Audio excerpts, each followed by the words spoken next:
السلام علیکم ورحمۃ اللہ وبرکاتہ۔ الحمد للہ والصلاة والسلام علی رسول اللہ، اما بعد۔ محترم ناظرین، مسائل رمضان دروس میں آپ سب کا استقبال ہے۔ آج کی اس ملاقات میں میں آپ کے سامنے عید الفطر کے احکام و آداب کے حوالے سے کچھ باتیں رکھنے کی کوشش کروں گا۔ اللہ رب العالمین کا شکر و احسان ہے کہ ہم رمضان کے اختتام کو پہنچ چکے ہیں۔ آج 29واں روزہ ہے اور اللہ نے چاہا تو انشاءاللہ کل یا نہیں تو پرسوں ہم عید الفطر کی نماز ادا کریں گے۔ اس سلسلے میں آپ کے سامنے عید الفطر کے آداب اور احکام آپ کے سامنے رکھنا چاہتا ہوں۔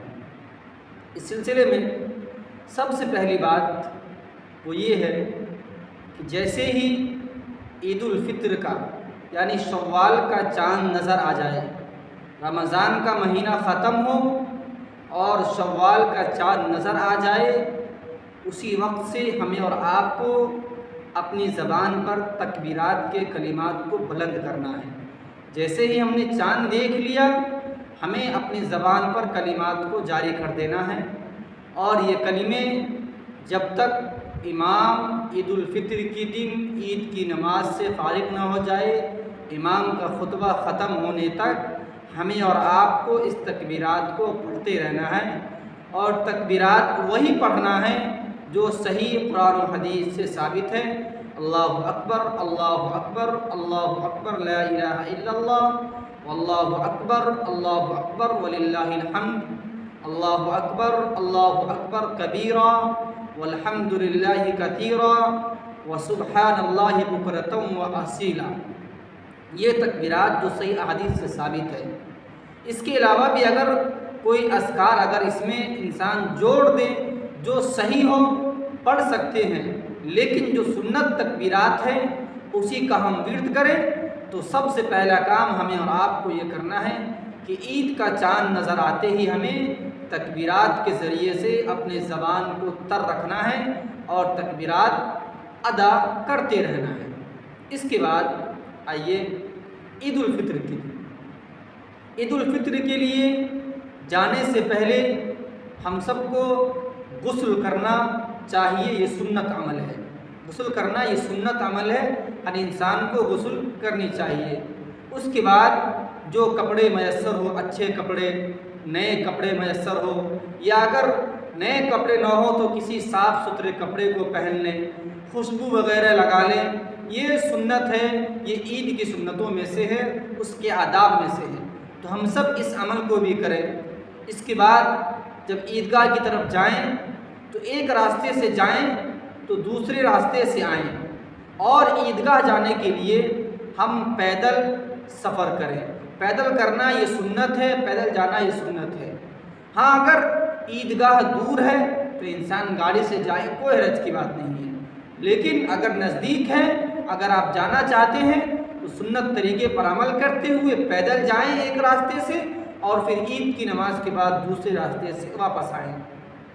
اس کے بعد عید الفطر کے دن عیدگاہ میں جانے کے بعد وہاں کوئی نفل نماز، کوئی سنت نماز نہیں ادا کرنی چاہیے۔ اسی طریقے سے عید کی نماز کے لیے کوئی اذان بھی نہیں ہے، کوئی اقامت اور کوئی تکبیر بھی نہیں ہے، ڈائریکٹ جا کر کے اللہ رب العالمین کی بارگاہ میں شکر کے طور پر 2 رکعت نماز ادا کرنی ہے۔ اس کے بعد امام کے خطبے کو سن کر کے واپس گھر آ جانا ہے۔ اس کے بعد ہم اور آپ جب عیدگاہ جائیں نماز پڑھنے کے لیے تو بچوں کو بھی ضرور لے کر کے جائیں، اور خصوصیت کے ساتھ عورتوں کو ضرور شامل کریں، اس لیے کہ اللہ کے نبی صلی اللہ علیہ وسلم کی حدیث واضح کہ عید کے دن عورتوں کو بھی عیدگاہ لے جایا کرو، چاہے کہ ایسی عورتیں جو حیض و نفاس کی حالت میں ہوں ان کو بھی لے جایا کرو، چاہے کہ وہ عیدگاہ کے سائڈ میں بیٹھیں گی، وہ نماز ادا نہیں کریں گی، لیکن وہ ذکر اللہ رب العالمین کی جو کبریائی اور بڑائی بیان کی جائے گی، امام کا خطبہ سنیں گی، دعا میں شامل رہیں گی۔ یہاں تک اللہ کے نبی صلی اللہ علیہ وسلم نے فرمایا کہ اگر کسی عورت کے پاس چادر نہیں ہے تو وہ اپنی کسی بہن سے چادر ادھار لے لے، اس چادر میں لپٹ کر کے لیکن عورت ضرور عیدگاہ جائے۔ تو لہٰذا ہم اور آپ اپنی عورتوں کو بھی ضرور عیدگاہ لے کر کے آئیں۔ اور یہاں پر میں ایک بات اور واضح کرنا چاہوں گا اپنی ماؤں بہنوں سے کہ جب وہ آئیں تو بغیر بناؤ سنگار کے، بغیر خوشبو وغیرہ کے آئیں۔ آپ اللہ کے گھر میں آپ عید کی نماز ادا کرنے جا رہے ہیں، آپ اس قسم کی کوئی چیز لگا کر کے نہ جائیں جس سے کہ دوسرے کو تکلیف ہو۔ آپ بغیر خوشبو کی، بغیر اس قسم کی بناوٹی اور بناوٹ اور سنگار کے جائیں۔ آپ عید کی نماز پڑھ کے آئیں، اس کے بعد گھر جا کر کے آپ کو جو کرنا ہے، گھر میں رہ کر کے آپ جو بناؤ سنگار اختیار کریں، کوئی حرج نہیں ہے، شریعت آپ کو اجازت دیتی ہے۔ لیکن آپ نماز پڑھنے کے لیے آ رہی ہیں تو آپ اس قسم کی بناؤ سنگار کر کے نہ آئے۔ تو یہ کچھ عید کے احکام اور آداب میں سے تھے۔ اسی طریقے سے ہم اور آپ کو چاہیے کہ ہم عید کے دن جو لہو و لعب ہے، جو حرام کام ہیں، گانے بجانے ہیں یا اس قسم کی چیزوں سے اپنے آپ کو دور رکھیں۔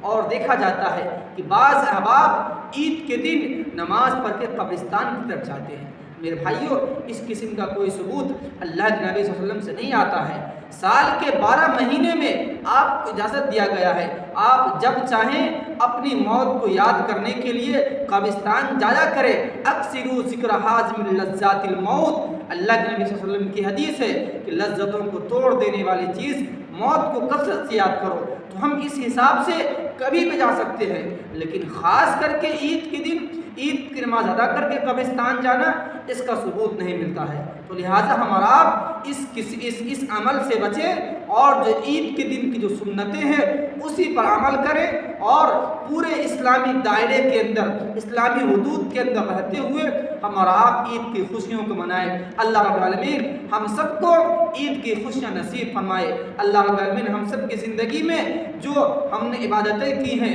جو ہم نے نمازیں پڑھی ہیں، ان تمام کے تمام نیکیوں کو، عبادتوں کو اللہ رب العالمین تو قبول فرما۔ جب تک ہم سب کو زندہ رکھ، ایمان پر زندہ رکھ، جب ہمارا خاتمہ ہو ایمان پر ہو۔ آمین۔ وآخر دعوانا الحمد للہ رب العالمین۔